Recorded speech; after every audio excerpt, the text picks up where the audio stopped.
Take two. Don't do that. Oh, it's professional.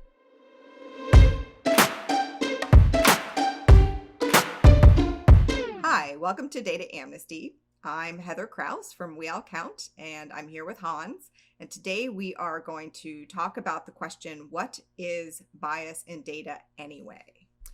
We All Count exists as a project for equity in data science. And so one of the things that we focus on is demystifying, democratizing, and demonstrating all things data so that anybody that really wants to understand data in plain language, without the jargon, without the power and status struggle, has access to that. And our Data Amnesty videos are part of that. We answer your questions, which are submitted anonymously to us by Twitter or email. And then we answer them through a discussion on our YouTube channel. And today's question is, what is bias in data anyway? And this question makes a lot of sense because one of the things we talk about here at We All Count is how to spot and correct for sources of bias at each stage of the data equity lifecycle. And so our tools and our teachings and our workshops are really focused on learning how to spot bias and correct it. So a very good question is, what the heck is bias anyway? Is this question based off of that Twitter comment you got? Correct. Where they were like, math is math. What do you mean?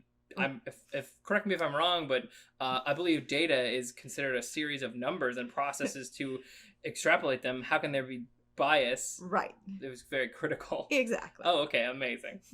So this is an answer for that, but we've gotten actually this question from lots of different people. Some people curious, some people angry. So it seems like a very important question. And one of the reasons it's such an important question is that the word bias is used many different ways to mean many different things in and around data. And so we're going to talk about the two main kind of definitions of bias in terms of what it means in relationship to data. The first is mathematical or kind of technical, and the second is human or kind of social, because they have really different meanings, and it's important to understand what we mean when we're saying bias.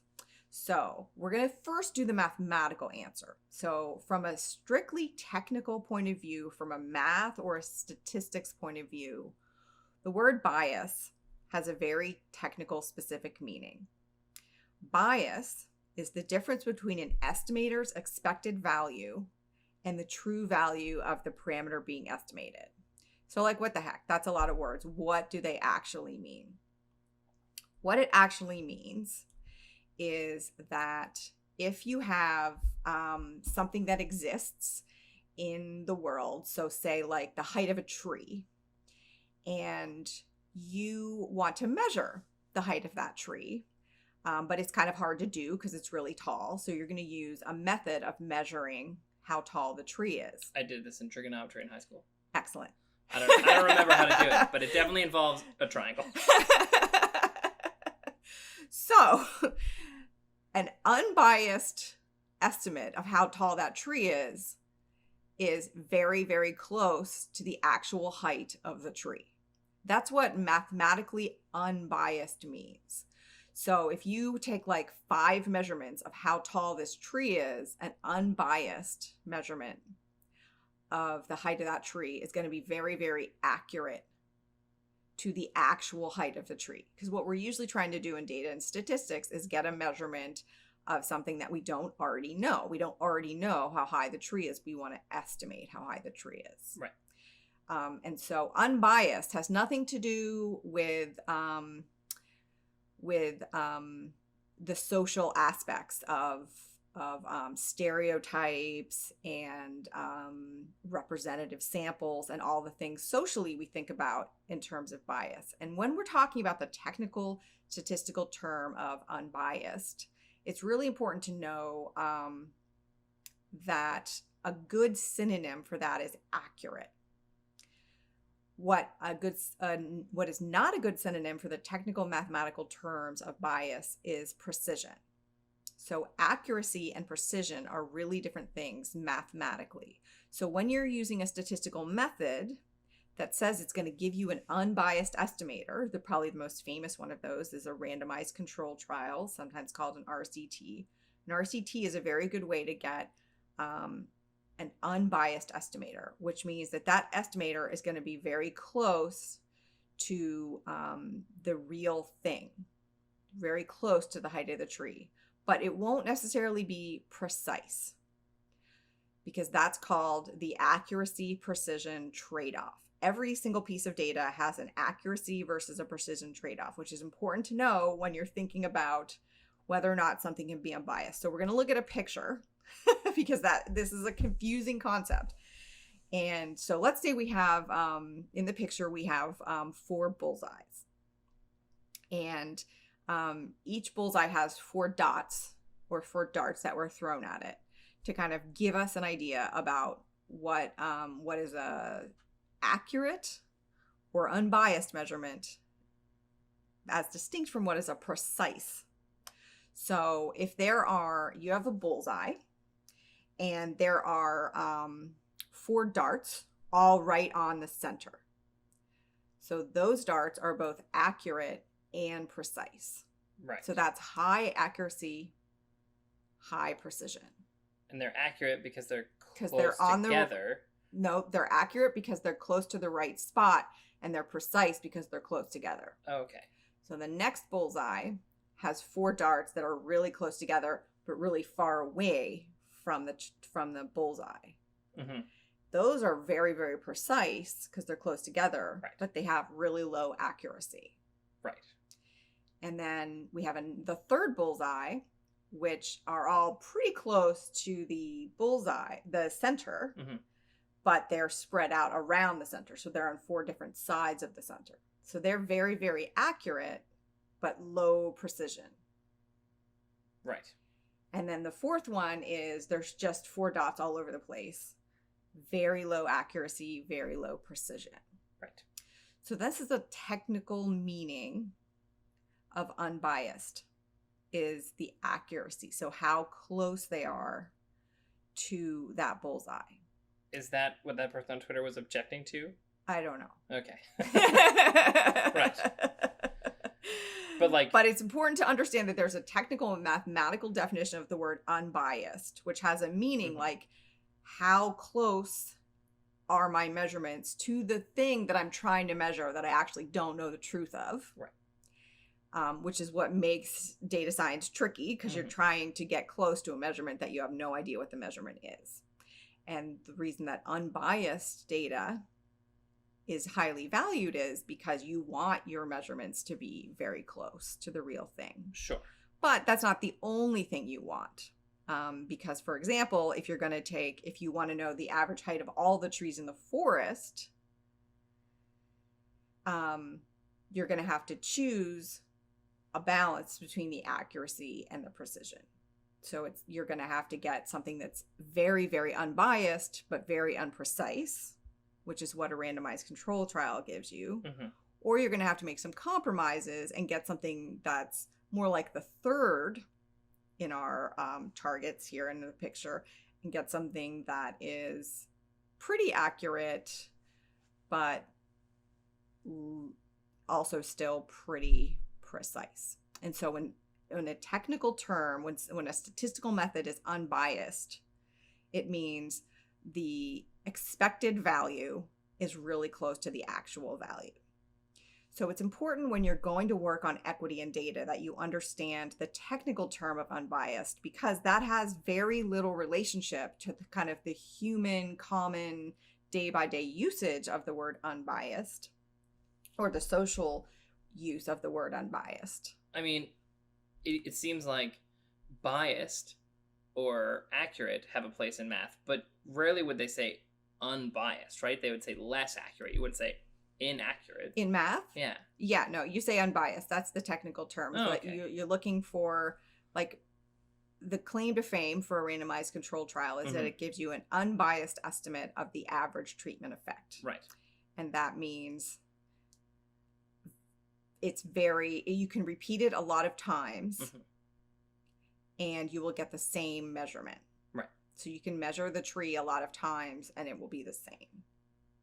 And when you talk about things with the We All Count organization, and you say you're trying to make it fair and equitable and unbiased, you don't mean that kind of unbiased. Well, I mean both. Oh, okay. I mean, it's important to understand both, like the technical term unbiased as well as the social term unbiased, because both are important. Mm-hmm. But don't be fooled into thinking it's only that the mathematical term is the same as the social term. That if a data scientist says to you, I'm using a method that's unbiased, that most likely means a very technical definition of basically, if I measure this tree many, many times, I will get the same measurement. Right. I will get the same height. So it seems likely that the person on Twitter wasn't objecting by saying, I don't believe in the principles of accuracy and precision, but probably more like they were taking bias as a stand-in for slanted or prejudiced or subjective from a certain perspective. Right. And then they were saying math can't be like that. But it seems unlikely that they were like, accuracy doesn't exist. Right. All math is exactly the same accuracy. Right. Sure. Or the opposite, which was that all math is accurate if done correctly. All math, if done correctly, is unbiased. Right. And that might be true in a technical sense, but it's definitely not true in a social sense. Like it might be possible to find a statistical method that would measure the height of the tree correctly, but that doesn't mean that it's unbiased in the social sense. Sure. Of we'll talk about the social sense now. So the social sense of bias is systematic error introduced into your data product that it selects or encourages one outcome above the others. Right. So it has the same effect in that it hurts, it influences, not hurts, but it influences your results. It influences the accuracy of your results. But it is, it can be conscious, it can be unconscious, it can be intentional, it can be accidental, and almost always it's a combination. For example, when we look at the sources of bias in our entire data equity framework, we don't just talk about the analysis and say, did you use a statistical model that produces a mathematically unbiased estimate? We start with funding and say, what are the ways that funding is creating bias in this data product, using bias in this sense to mean influencing the outcome and results towards a certain worldview, towards a certain outcome. Doesn't have to even be intentional, but it still does it. And then we take it all the way through all the 7 steps to show how at each one in the framework, social bias, there's a wide range of ways that opinions and actions and worldviews move the results of a data project in a certain direction. Right. Which makes it not objective. Sure. But that's different than the mathematical term. So the important reason to understand the 2 definitions of bias is so that if you're speaking to a mathematician who isn't aware of this, you will be aware that there's a technical mathematical definition of the word bias that is very different than kind of the human everyday social interpretation of the word bias, and that both are incredibly important when creating an equitable data project, but that it's not enough to just say, I'm using a randomized control trial or I'm using some kind of statistical method that produces an unbiased estimate. Because that unbiased estimate might be technically, mathematically unbiased in a formula, but it's most certainly not unbiased in the way that most of us think about it. Definitely what makes it confusing. Like, I expected you to tell me, okay, so there's 2 kinds of bias. There's a very technical, mathematical, data science version that is related to the idea of accuracy and versus specificity. And then there's the thing we meant that's important Right. And what you're saying is, no, we mean both. We mean both, but and that is confusing. Like, that is genuinely, yeah. Right, which is why if you go to our data decoder on our website, you'll see that we have a lot of words that are used in confusing ways, Yeah. and we're kind of recommending some substitutes. And It's a good plug for the data decoder. bias is definitely one of those words that it's confusing Yeah. because it's used in many different ways, and if everyone isn't speaking from the same place, probably a better word is a good alternative choice. Right. Okay, so that's Data Amnesty for today. Part of We All Count brings to you on a weekly basis, and you can get your questions answered by emailing them to me here, tweeting them to me here. You can DM on Twitter as well. And if you go to the weallcount.com website, there's also an anonymous survey that you can use to input your questions there, because we want all of our questions to be anonymous so that you don't feel any kind of pressure or shame or social risk in asking us any question. No questions too simple, no questions too complicated. The point of Data Amnesty is to level the playing field wherever you are in your data journey. You can also feel free to just criticize us on Twitter in a vague way, and we'll address it here.